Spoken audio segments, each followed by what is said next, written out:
Okay, it took me a while this morning to figure out exactly what I was gonna do today, because I'm torn between a bunch of projects right now.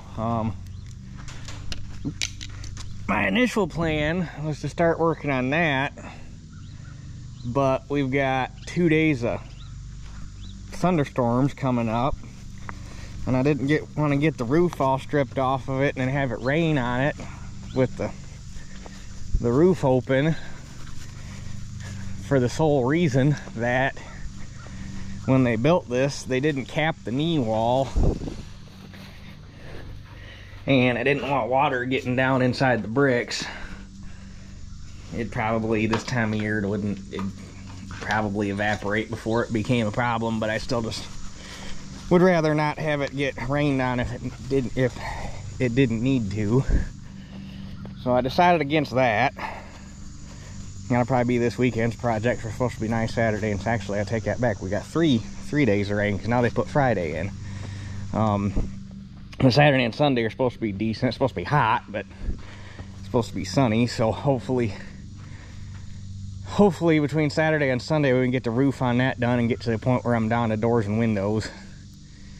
So I really want to get that project off the list while I'm still technically laid off of work here. So this morning I got the sprayer cleaned out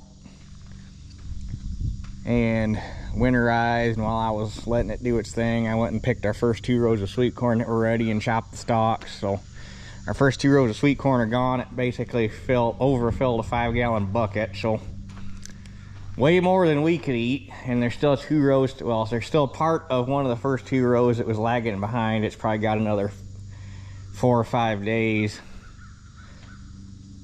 before I can pick it. And then we still got 2 partial rows, because there's a spot in the center that you see there's nothing growing there. That's a spot where there was a stump, so the rows didn't fill in there. Next year we're gonna flip-flop, put the pumpkins and stuff in there, and put the corn over where the pumpkins are, and that's better dirt anyhow. So I got that done this morning. Power washed the tractor and sprayer, got it put away, because at this point there's no beans that I've seen that need resprayed, and if they do, then I'll probably just hire it done, because at this point, as tall as the beans are getting, they're gonna knock down a lot fewer of them doing it 90 or 120 foot at a time, or whoever I end up having do it, than I would using the 66 in my sprayer. And I don't foresee having to do any more spraying anyhow, and if I gotta do any little touch-up spots, I can use a 4-wheeler and a spot sprayer and use less chemical. So sprayer's put away for the season. Yesterday I got that top roller for the crimper. I fixed the broken ribs on it, got that all welded back up, and took it down to get straightened. I should have that back sometime beginning of next week or sooner. You guys said it depends on how soon they get a guy freed up off of a actual paying job. I mean, I'm not getting it done for free, but that they build rolls and I'm just a walk-in, so I'm not top priority. But he said for sure I should have it next week, so there's that. What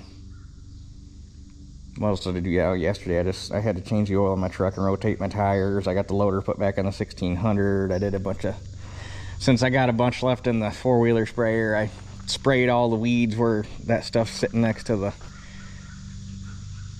chicken coop there. Sprayed everything back here on the combine heads.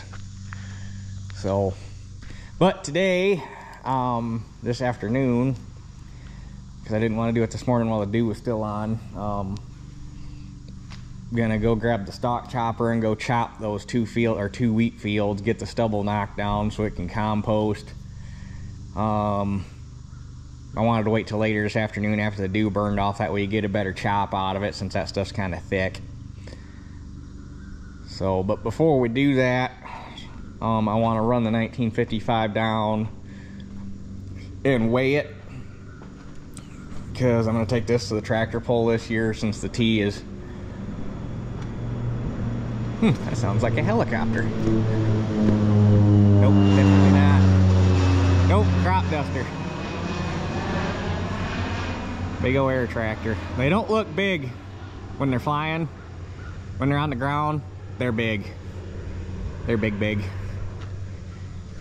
But it's about that time of year that guys are putting on fungicides, so, and a lot of that goes on by air around here. He's swinging back around. I wonder if he's heading, there's a bunch of bigger fields over this way that he's probably doing. Those guys are getting kind of few and far between around here, between the insurance, the fact that guys keep crashing, and the fact that they're running out of crazy people to fly them. If you have a death wish and you're not scared of heights or flying, get your pilot's license and become a crop duster, because basically at this point they're hurting for pilots so bad that you could damn near walk in and set your price, at least around here.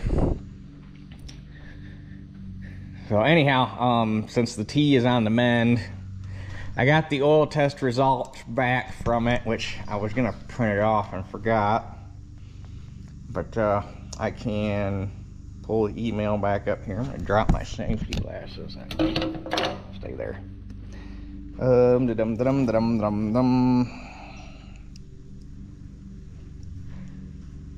Basically, the head gasket's most likely the problem, but that's everything came back perfect other than that. Wear rates, the only thing that came back is elevated potassium level, which messed with the pH a little bit, and that's a sign of coolant in the oil. But it's not a lot, because it still came back within specified viscosity range for that Valvoline that we run. So it's just very slightly contaminated. If it had any more than that in it, it would mess with the viscosity. So whatever leak it has, it is very, very minor. But it's something, and we're leaning toward it's got to be the head gasket, because new pistons, new liner, or new sleeves, everything. Unless for some stupid reason it cracked a sleeve or there's no way it put a pinhole in a sleeve in 111 hours. That's what it's got on it since the overhaul. But yeah, that was the only thing that came back even remotely. Everything else is on a scale of 1% of a part per million. So there's no abnormal wear or anything like that. There's no signs of fuel or exhaust in the oil, so the rings must be set. So yeah, everything in the oil test looks spectacular, except for that pH potassium level is an indicator that there's coolant in the oil. So we'll have to figure that out. There is one other possibility. I mean, the head gasket failure's got to be the problem, but there's one thing that we were thinking about. Actually, Jake Ziegler's the one that mentioned it to me, and after he mentioned it, we were thinking it's like that. In all the stuff that we did, checking that might have accidentally got missed when we were overhauling it. The depth of the counter bores for the dowel pins that dowel the head to the block. Had the block decked and the head decked, but we can't remember. We know we did it on the 1955 when we overhauled that. Can't remember if we did it on this. And if those counter bores are too shallow now that everything's been milled, that's not going to obviously not going to let the head pull down all the way. And the reason Jake brought it up to me is there's a guy up in Minnesota, that's got a lot of really cool stuff. I'm very jealous of him.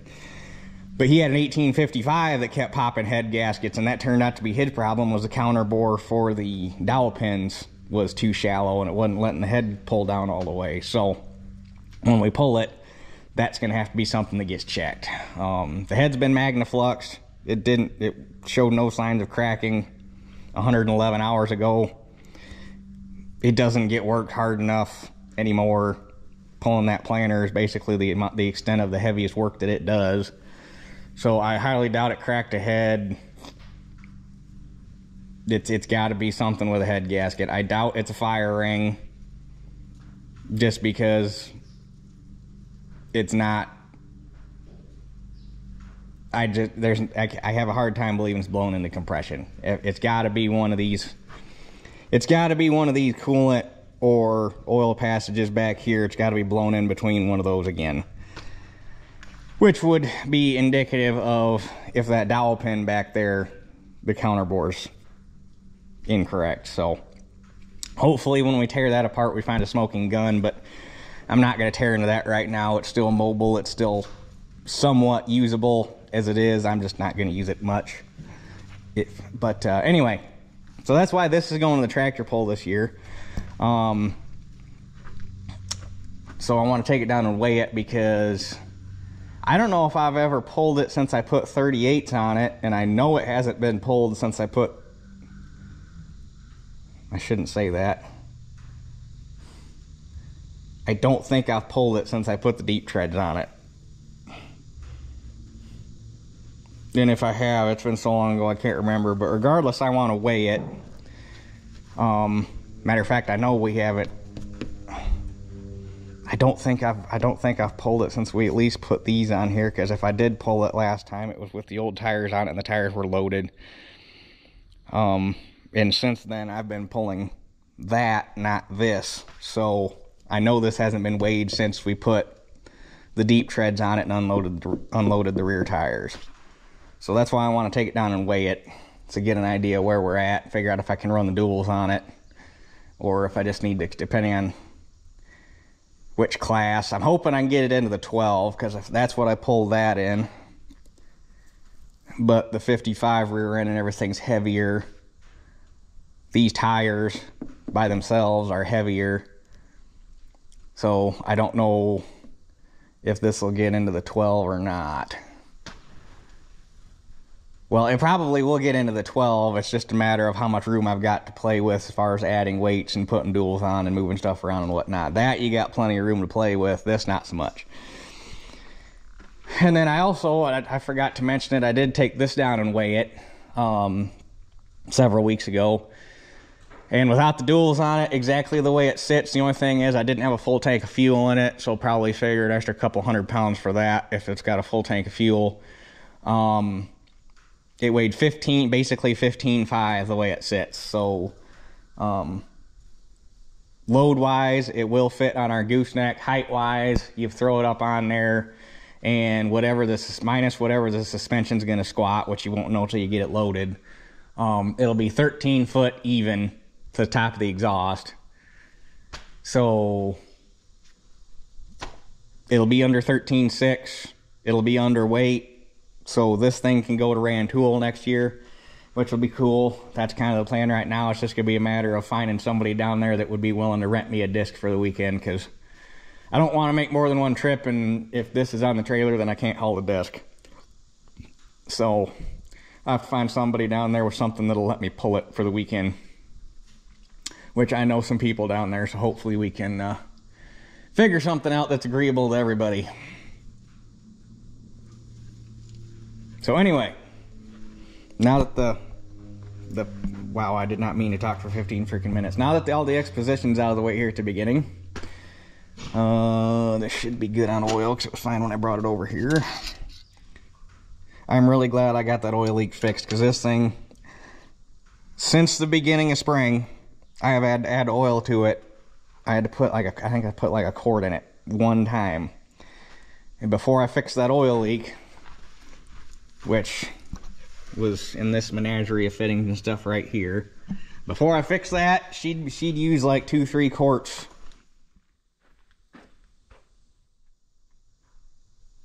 every couple days, basically. And now it's used a quart all spring. So at least I know it's not burning oil. So anyhow, now that, yeah, I did not mean to talk for 15 minutes, but when you don't video for a couple days of working and then you got to fill everybody in on what's going on.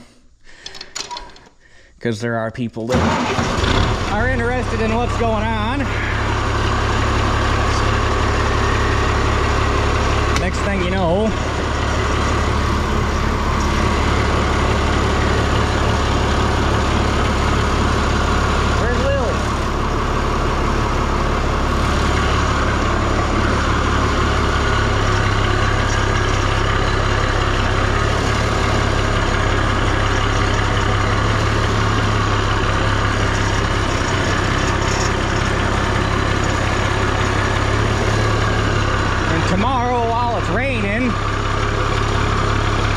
to spin the 150 around where I can get at it to work on the nose, and I want to get the radiator pulled out of that so that I can get it fixed.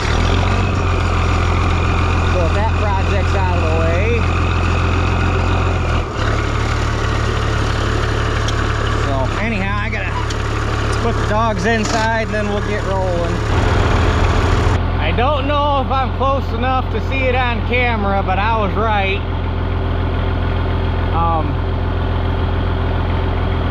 That air tractor is right there. He's on the next block over. It's technically, I think, 4 fields, but they're all farmed by the same guy. I'm friends with him. He used to scout seed corn over there because it used to all be in the Pioneer seed corn. But it's 1.5 miles long, and he's going across the rows. But if you watch him, he'll be coming up here past these trees here in a second. But he just made his turn down there. I'm probably not close enough, right? There he is, just coming past them right now. It's cool as hell to watch them guys. They're about insane. Hopped over that house, right back into it, and then I'll hit these trees and make his turn.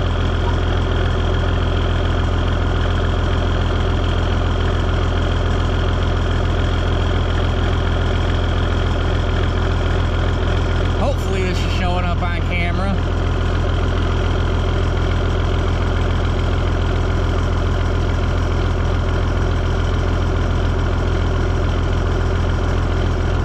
Back when I was still working at Bear, they about this time of year they were out every single day doing something, and they always like to buzz our conditioning tower.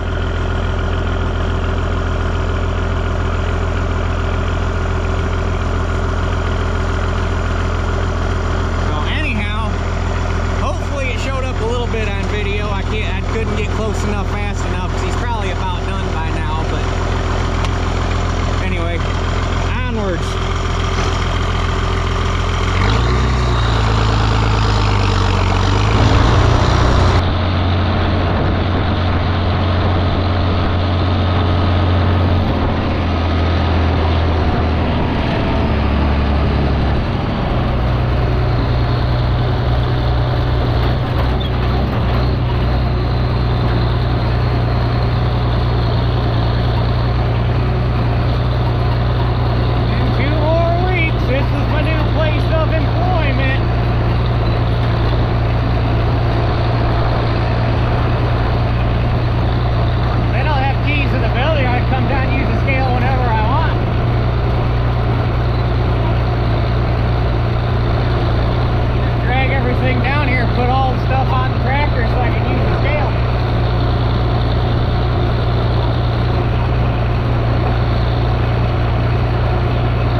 Well,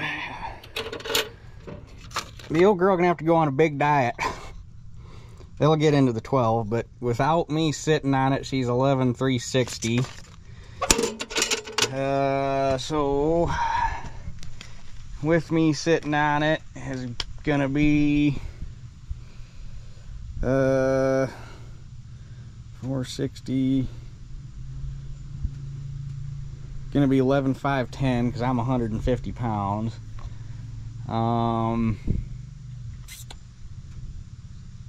So if I pull the 3-point and the sway blocks off, that'll probably gain me enough to put 5 weights on the nose, and that'll be about all I can do, because there ain't no other way to shed weight on her without removing major components. Which is basically why I quit pulling this thing and just started pulling the T, because the T is a lot easier to lose weight and move weight on. This old girl, she's just a fat ass. Which is why you don't see too many people pulling tractors out of the 55 series, because from here back, there is just too much weight. And not enough ways to easily lose weight. Basically, in order to make this tractor to where you could move weight around pulling, I think there's places now that are making fiberglass grills for them, so you lose, I think that grill's 450 pounds or 400 or something close. So you put a lighter grill on it, narrow front, stamped steel rear wheels, single hubs. Most guys I've seen, if the class allows, will get rid of, well, flat top fenders would be even better, or would be better than this, but they'll even get rid of the flat top fenders, make custom brackets, and put clamshell fenders off of like a Fleetline or Super or 3-digit, put clamshell fenders on them, lose the PTO unit, get rid of the Bostrom seat, and they'll just put a rigid seat on there, 3-point delete. I mean, in order to make these things into pullers where you can actually move weight around, you basically have to make them where you can't farm with them in here, where they're, not that you can't farm with them, but they're impractical to farm with, because you basically turn them into a drawbar tractor. But I guess we'll see how she does. Like I say, I don't think I've pulled it since I put the radials on it. I don't think so.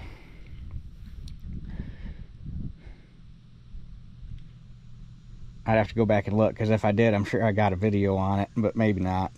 Anyhow, I have to swap PTO shafts real quick. So it's got the 540 in it now, and I need the 1000, and then we can hook onto the chopper and go get that job done. Well, shoot, it already looks like the landlord chopped this side. I told him I was going to do it.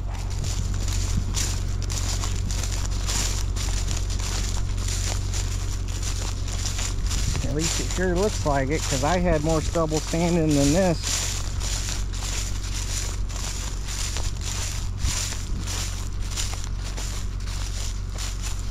Yep, he chopped it. Huh. Alright, more power to him. I guess we'll do the other side of the road then.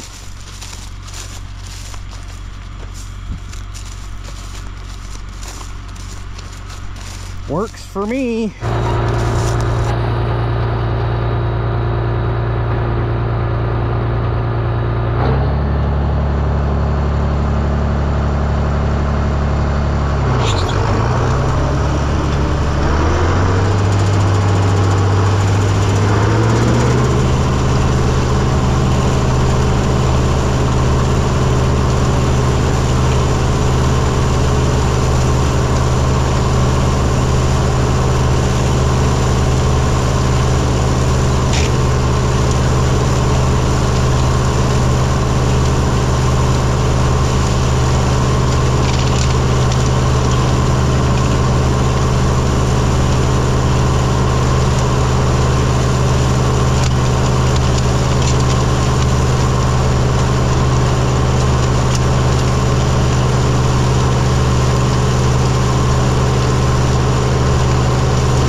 tell you what, my buddy asked me if I'd chop that back field while I was here. I told him yeah.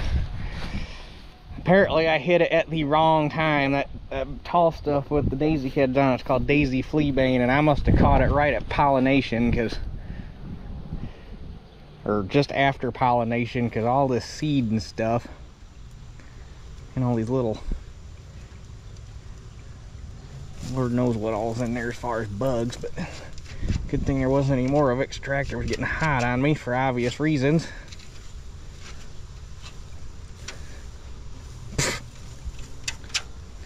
I'm scared to pull the screen out because I don't want any of the stuff to end up in the radiator.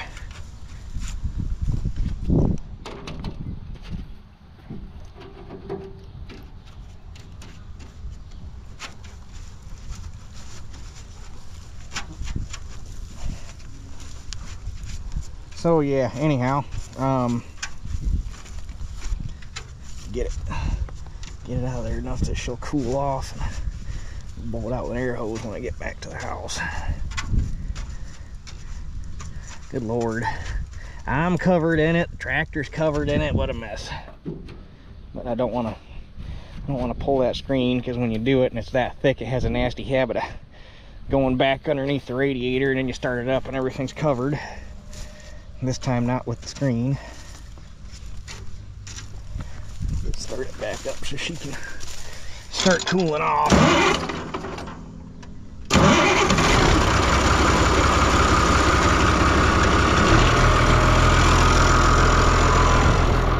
But anyhow, made the wheat stubble look a lot nicer.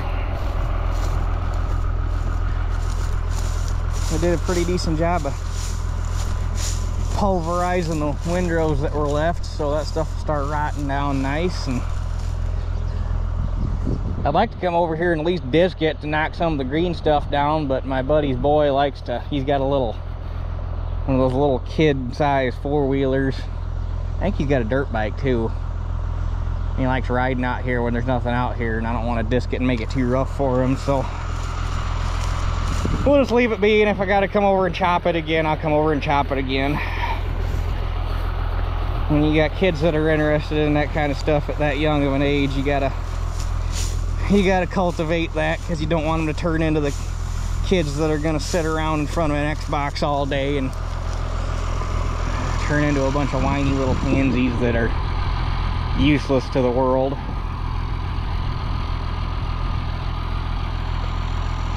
So anyhow, go back to the house, get the tractor blown off, drop the chopper, and then I gotta go let the dogs out because they've been inside for a while. So it wasn't much of a video, but this is what we had going today, so it's what ended up getting videoing, or getting videoed. So I guess with that being said, that's it for this one. We'll catch you guys on the next one.